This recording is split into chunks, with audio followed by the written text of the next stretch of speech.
Hello दोस्तों, नमस्कार। स्वागत है आपका आपके अपने यूट्यूब चैनल ऑथेंटिक क्लासेस पर। काफ़ी लंबे समय बाद हमारी मुलाकात हो रही है क्योंकि हमारे भी कुछ एग्ज़ाम थे, तो महिपाल सर भी बिजी थे और मैं भी बिजी था, तो क्लासेस नहीं हो पाई काफ़ी लंबे समय से।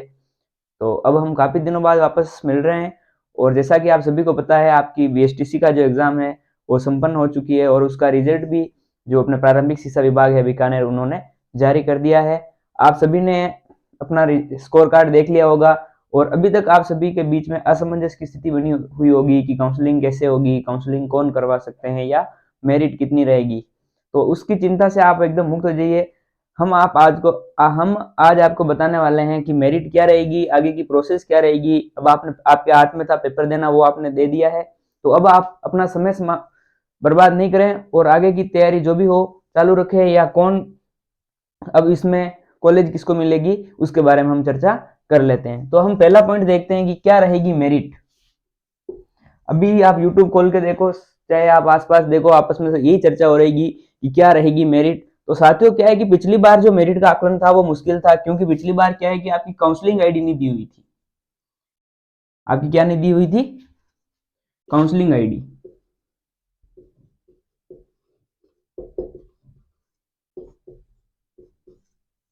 इस बार दोस्तों आप अपने रिजल्ट के जो आपके जो अंक दे रखे हैं, इस प्रकार से आपके सब्जेक्ट वाइज अंक दे रखे हैं, उसके नीचे ही आप अपने रिजल्ट में देख पाओगे आपको एक काउंसलिंग आईडी दी हुई होगी। और उस काउंसलिंग आईडी में आपकी शुरुआत जो हो रही होगी वो शायद 1 लाख से हो रही है। और उसमें आगे जो भी अंक है, 1 से आगे जो भी अंक है, 1 लाख तो सभी के अंदर कॉमन लगा हुआ है। 1 लाख से आपकी काउंसलिंग आईडी स्टार्ट है। जैसे आगे 1 लाख, जैसे आपको आगे आपकी रैंक दिख रही होगी 1,09,224 या 10। तो ये दोस्तों, ये जो है ना, ये आपकी रैंक को दर्शा रहा है कि आपने जो परीक्षा दी है उसमें आपकी रैंक क्या रहेगी। यानी अगर आपके 1 लाख के आगे यहाँ पर 9,224 है, इसका अर्थ है आपकी रैंक कितनी होगी?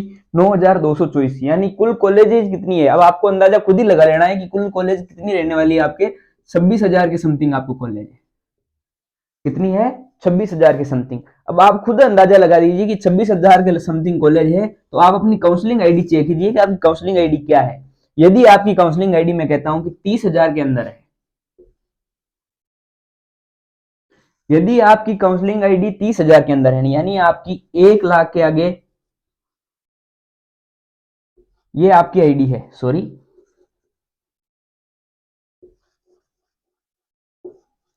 यदि ये आपकी आईडी है, इसके अंदर जितने भी अभ्यर्थी आ रहे हैं 1,30,000 के अंदर, जिसकी भी काउंसलिंग आईडी में 1,30,000 के अंदर नंबर दे रखे हैं, यानी आपकी काउंसलिंग आईडी की संख्या यदि 30,000 के अंदर, चाहे 29,000 हो, चाहे 1,000 हो, चाहे 1 हो, कितने भी हो, जो भी बच्चे हैं वो 30,000 के अंदर है, उनको कॉलेज लगभग लगभग अलॉट हो जाएगी। श्योरली हम कह दे तो श्योरली कितने पे हो जाएगी? जो 25,000 के अंदर है, यानी 26,000 के अंदर भी। बाकी कैटेगरी वाइज डिवाइड होने के कारण जो ओबीसी और जनरल के हैं उनकी रैंक दी है 24,000 के अंदर है। जनरल के अंदर तो इससे और कम पड़ जाएगी। 24,000 किसके लिए मान सकते हैं? ओबीसी के लिए। यानी 24,000 के अंदर अगर किसी की रैंक है ओबीसी के अंदर, तो वो अपने आप को सिलेक्शन श्योर समझे। और यदि आप एससी एसटी एमबीसी अगर किसी भी कैटेगरी से है, तो आप 30,000 तक के अंदर भी है, तो आपका फर्स्ट नहीं तो सेकंड या थर्ड लिस्ट में आपका सिलेक्शन हो जाएगा। तो आप चिंता ना करें, आप अपनी रैंक देखें। मेरिट से कोई अंदाजा नहीं लगता है कि क्या रहेगी। जैसे कि अब हम इस रैंक के अनुसार देखें तो ओबीसी के अंदर लगभग लगभग जिसके 380 प्लस अंक है, 380, आप मान लीजिए 375 से 380, ये जो अंक आपको ओबीसी में है वो बिल्कुल सेफ रहेंगे। जैसे 380 वाले तो बिल्कुल सेफ ही है, 375 और 80 के बीच में मेरिट रहने वाली है। और इसी का हम जनरल की देख लेते हैं। जनरल की मेरिट 390 प्लस। काफी सारे यूट्यूब चैनल बता रहे हैं कि 400 रहेगी, 450 रहेगी। आप अपनी रैंक देख लेना। 390 नंबर वालों की रैंक अंडर 20,000, मतलब कि अंडर 20,000 रहने वाली है आपकी रैंक 390 प्लस जाने पर। और अंडर 20,000 आपको रिजर्वेशन का फायदा नहीं मिलने के बावजूद भी आपको अगर 390 प्लस नंबर है तो आपका सिलेक्शन श्योर होने वाला है। और उसी के हिसाब से आप कैटेगरी वाइज, जैसे एमबीसी में आप मान सकते हो 370, ये एमबीसी की रहेगी। मैं एक साइड में आपको सभी कैटेगरी वाइज मेरिट बता देता हूं। 390 प्लस जिनके भी है जनरल, 375 से 380 के बीच,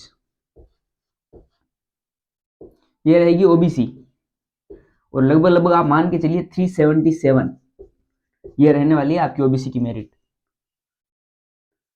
तीसरी है आपके एमबीसी कैटेगरी में। एमबीसी कैटेगरी में मैं आपको बता दूं, जिनका नंबर 375 है वो तो 100% सिलेक्शन ले रहे हैं। 100% एमबीसी में 375 प्लस पे सिलेक्शन होगा। और यदि आप गर्ल्स हैं तो आप इनमें से माइनस भी कर सकते हैं 5 अंक न्यूनतम हर कैटेगरी में से। जैसे जनरल में आप 5 अंक तो न्यूनतम माइनस 5 अंक तो कम जाएगी ही जाएगी, हर बार की तरह 10 अंक भी दे सकती है। तो आप 300, यदि आप एमबीसी की गर्ल्स हैं तो 360 तक भी आप काउंसलिंग करवा सकते हैं। इसमें आप 300, इसमें भी आप 365 तक, 390 वाले में आप 375 तक भी, यदि आप जनरल के महिला अभ्यर्थी हैं तो आप काउंसलिंग करवा सकते हैं। और यदि आप हम SC ST की बात करें, शेड्यूल कास्ट और शेड्यूल ट्राइब्स की, तो आपके जो SC की मेरिट है वो रहेगी 360 प्लस, यानी 360 जिनके नंबर है वो श्योर सिलेक्शन लेंगे। इसमें ये आप 5 नंबर प्लस माइनस भी हो सकते हैं, 5 नंबर कम भी, 355 भी जा सकती है और 365, लेकिन अधिकांश फुल चांस ये है कि 360 आएगा, 100% सिलेक्शन हो जाएगा। 5वें नंबर पे हम देखते हैं कि ST की मेरिट। तो ST की यही मेरिट आप 350 मान सकते हैं। 350 जिनके हैं ST शेड्यूल ट्राइब्स आप आते हैं, और 350 जिनके अंक है उनका सिलेक्शन भी श्योर हो जाएगा। तो ये आप मेरिट की चर्चा कर ली हमने। अब काउंसलिंग कौन कौन कर सकता है, जैसे हम काउंसलिंग, इसमें क्या होता है कि आप चाहते हो सारे लोग काउंसलिंग करवा सकते हैं। इसमें ये होगा कि आपके जो काउंसलिंग नहीं करवाएंगे उनकी जगह पर आपको ले लिया जाएगा। लेकिन जैसा ही हमने पहले ही काट के आपको बता दिया कि जिनकी रैंक 1,30,000, यानी ये जो 30,000 के अंदर अगर ये आपकी काउंसलिंग आईडी है तो ही आप काउंसलिंग करवाए, क्योंकि 26,000 रैंक है और मान के चलते हैं कि 4 से 5,000 स्टूडेंट जो होते हैं, 26,000 जो सीट से 4 से 5,000 जो स्टूडेंट होते हैं वो क्या कराएंगे, काउंसलिंग नहीं करवाते हैं। जैसे किसी ने ऐसे एग्जाम दे दिया तो वो 30,000 हमने ऑलरेडी ले लिया है कि 30,000 के अंदर वो 4,000 हमने इंक्लूड कर दिए हैं कि वो 4,000 नहीं लेंगे तो आपकी सेकंड या थर्ड में काउंसलिंग हो जाएगी। तो ये हमने, तो आपको क्या करना है कि पैसे वेस्ट नहीं करना है। यदि आपकी रैंक, मैं और मान लेता हूँ यहाँ आपकी काउंसलिंग वही अभ्यर्थी करवाए जिसकी रैंक 1,35,000 के बीच काउंसलिंग आईडी है, यानी जिसकी काउंसलिंग आईडी 35,000 के अंदर है वो आप काउंसलिंग जरूर करवाएं, आपका सिलेक्शन की गारंटी। जो 25,000 के अंदर है उनकी तो श्योर ही है, आपके भी काफी संभावनाएं बन जाती है कि आपकी सेकंड या थर्ड लिस्ट में आपकी काउंसलिंग हो जाएगी और आपका कॉलेज मिल जाएगी। अब आगे की प्रोसेस क्या रहेगी, अब आपके जल्दी ही विभाग जो है वो काउंसलिंग का शेड्यूल जारी कर देगा कि आपको काउंसलिंग कॉलेज कब भरनी है और काउंसलिंग कब होगी और आपको कॉलेज कब अलॉट होगी। तो इसके बारे में हम देख लेते हैं कि आपको कॉलेज जो है वो कम से कम विभाग 1 महीने के अंदर आपको कॉलेज जो है फर्स्ट लिस्ट जारी करके आपको कॉलेज मिल जाएगी। तो 1 महीने के अंदर आपकी जो काउंसलिंग प्रोसेस है वो सारी कंप्लीट होगी। तो उसमें आपके जो भी सर्टिफिकेट्स लगते हैं वो आप तैयार रखें, और कांग्रेचुलेशन, आप भावी शिक्षक बनने जा रहे हैं। तो धन्यवाद, देखते रहिए हमारा चैनल के साथ जुड़े रहिए। मिलते हैं नेक्स्ट वीडियो में।